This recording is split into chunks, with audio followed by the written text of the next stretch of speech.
Welcome to How You Living, a transformative podcast featuring best-selling author, inspirational speaker, and minister, Dr. Rick Rigsby. And now, Dr. Rick.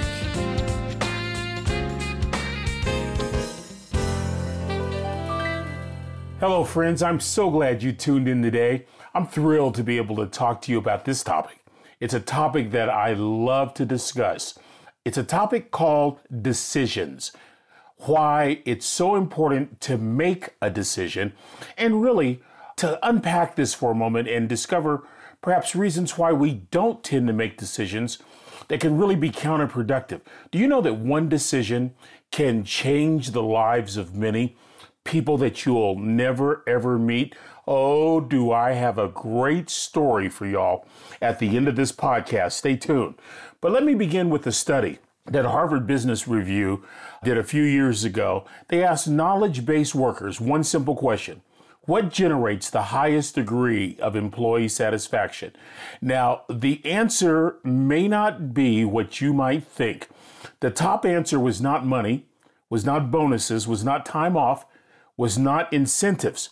But when the employee sensed that forward momentum was occurring, they felt the highest degree of employee satisfaction. So guess what Harvard does? They come back with a follow-up study. What are the behaviors among leaders that stop forward progress? The number one answer: indecision. Just for kicks and giggles, number two was withholding resources for no apparent reason. Number three was a self-righteous attitude. So what's wrong with indecision? Well, let me make this one point of clarity before we go any further. We ought follow a process of due diligence. We ought investigate all the pros and cons when it comes to making a decision. However, needlessly delaying decisions for long periods of time, that's not organizationally healthy. That's not personally productive. And it sends the wrong message to all involved. Psychology Today, a few years ago, had a great story where they talked about the only bad decision is indecision. Why? Because indecision leads to a lack of action. Make a decision, friends. You can always adjust on the fly. I remember in my role as life skills coach at Texas A&M, we started every football game with a game plan, a set of decisions. Sometimes we would make it through the first quarter. Many times we wouldn't. You adjust. You have to look at the current situation and you have to adapt and adjust and you have to overcome. But make a decision. In other words, encourage activity. See, indecision gets us stuck, I think, in a cycle of procrastination. Now, all of a sudden, our chief concerns are worry and fear. And I really believe there is a positive correlation between excessive deliberation and exacerbating the difficulty of making a particular decision. Contrast that with the power of making a simple decision. You're encouraging forward progress. You're creating opportunities. You're encouraging collaboration. You're setting expectations. You're encouraging forward momentum and proactive actions. Great leaders lead with the information they have. Seldom will you have the information you need. Let me say that again. Great leaders typically lead with the information that they have. It's very rare that you'll have the information that you need. And so often it's important to understand this. The decision-making process will bypass the brain to a gut feeling. Have you ever made a decision based on a hunch? Sure, based on a gut feeling. I'm not trying to minimize these impulses because hunches and instincts and gut feelings, they come from our values within. There's something that says this is the right thing to do. We can't identify it. We can't codify it or define it. We just know that we know that we know. Friends, that's transformation. And transformation always begins within. Here's a classic example. I used to teach this class called The Rhetoric of the Civil Rights Movement on the college level. And I'll never forget, in 1963, Martin Luther King Jr. bringing in a hobbling Southern Christian Leadership Conference into Birmingham, they were faced with a court order saying, if you march, Martin King, you will be arrested. And Martin King said, I don't know what to do, but I know something needs to be done. He had a hunch. He had an inkling. He had a feeling in his gut. He decides to march. Friends, listen, history reveals it was one of the greatest decisions that a debutante of the civil rights movement ever made. While he's in jail, the more militant factions of the civil rights movement get children involved.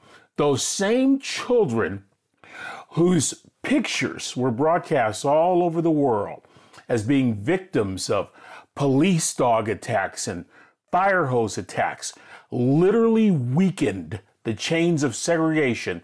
None of that would have taken place had a more moderate Martin King made a decision not to do something.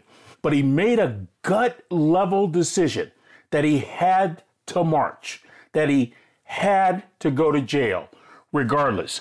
That's what I'm talking about. You can always adjust a decision, but make a decision. In fact, friend, you'll spend the rest of your life evaluating whether or not it was a good decision. Why? Because determining whether it was a good decision takes time to materialize. It'll cause you to go back and forth, but I would say go for it regardless. Because during the time of evaluation, there's lots of second guessing, which leads to unhealthy emotions like doubt and regret. Have you ever experienced that? Have you ever made a decision but didn't see the results materialize in the time frame that you chose? And the immediate default is to go, man, I shouldn't have made that decision. I don't know what I was thinking. Here's a golden rule that I try to follow, friends. When decisions don't materialize as fast as you'd hope, do not lose heart. Our tendency is to default to the worst case scenario. And then guess what happens? We begin to verbalize sentiments such as, why did I do that? What was I thinking? I knew this wouldn't work. Well, no, you didn't. You didn't know those things. But now all you're doing is creating a negative space and even more drama for you to work through. Those negative emotions represent space that could be filled with positive activity. And think about it. That's not the language of greatness. I wonder why I did that. I should have never done that. That's not the language of hopefulness. So we need to shift from, I knew this wouldn't work, I knew I should have done something different, to, I believe I made the right decision. I'm going to give it more time. I may have to adjust, but for now, I'm going to choose patience over panic. Oh, come on. Patience over panic. My best decisions, friends, listen to me carefully. Please listen. My best decisions have been based on the following framework. Decisions based on values, convictions, and principles. Second, decisions based on the best interest of the most people that I can possibly get involved. And third, decisions that hold potential to make the world better.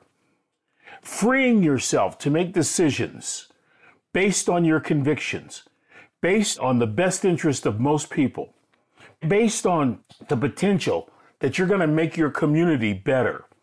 Freeing yourself to make these decisions will encourage you to dream, and dreaming is important, should never be limited or confined. And so when you cease to dream, according to Malcolm Forbes, you cease to live. So you want to do anything you can to encourage forward progress. And a dream is great forward progress. Here's what I'm saying.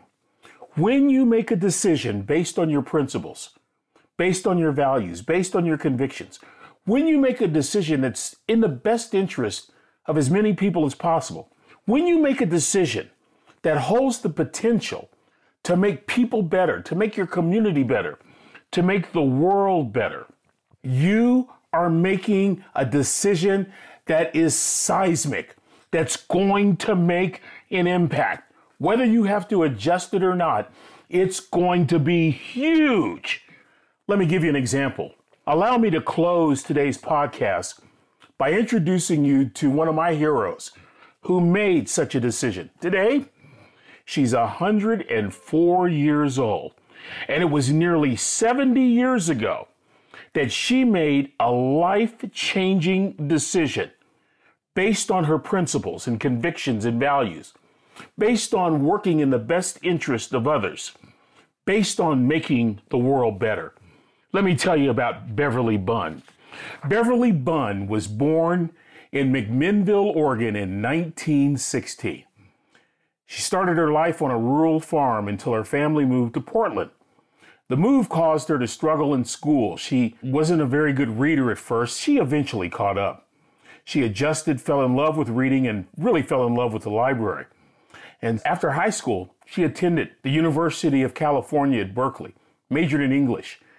As a matter of fact, while at Berkeley, she met her husband, Clarence Clary. They married in 1940, and a year later, Beverly was completing her master's degree in library science at the University of Washington. She began her career in Washington and Oregon as a public school librarian. So now you probably know the name Beverly Clary. Let me keep going. As a librarian, Beverly would listen closely to the concerns of her students. Students who had trouble locating characters in books that they could identify with. She would review the books, and she couldn't find any books that appealed to the students. She would make recommendations to officials. Those recommendations fell on deaf ears. Based on Beverly's belief that children deserve books of the highest literary quality that they can relate to, she made a major life-changing decision. Beverly Clary, librarian, decides to start writing children's books with characters young people can relate to.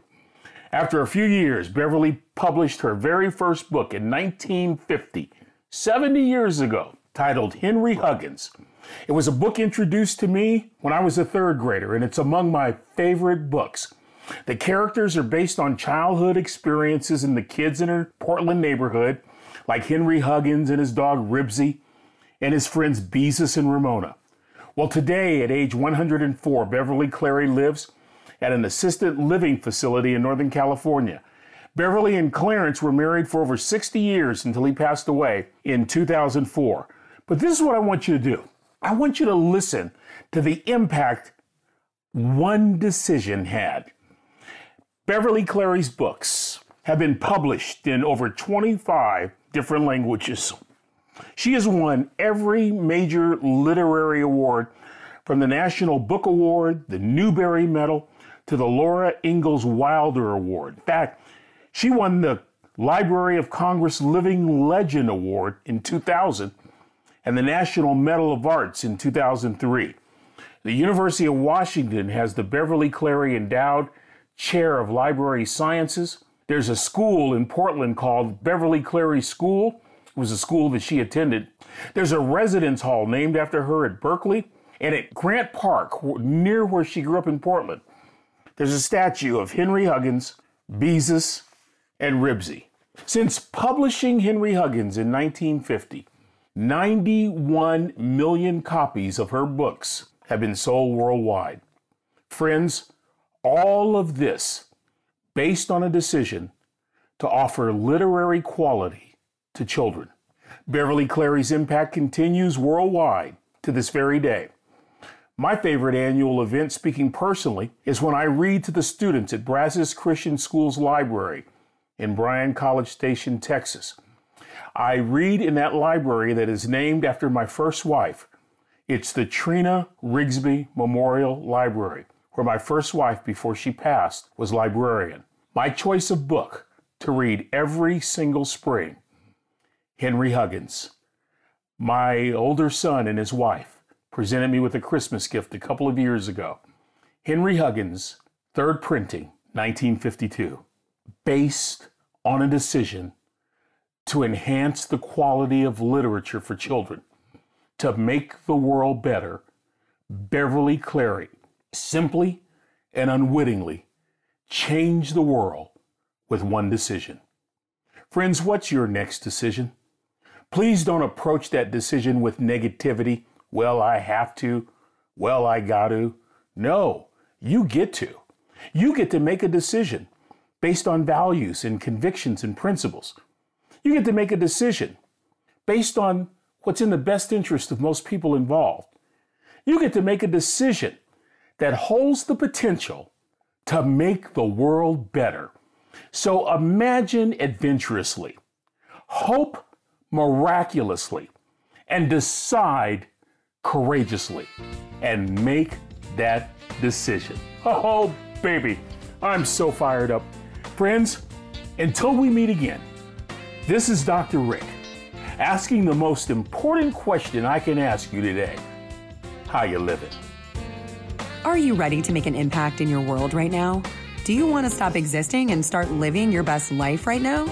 Dr. Rick wants to give you the first chapter of his best-selling book, Lessons from a Third Grade Dropout, absolutely free. Just go to www.rickrigsby.com/free gift to get the print or audiobook right now.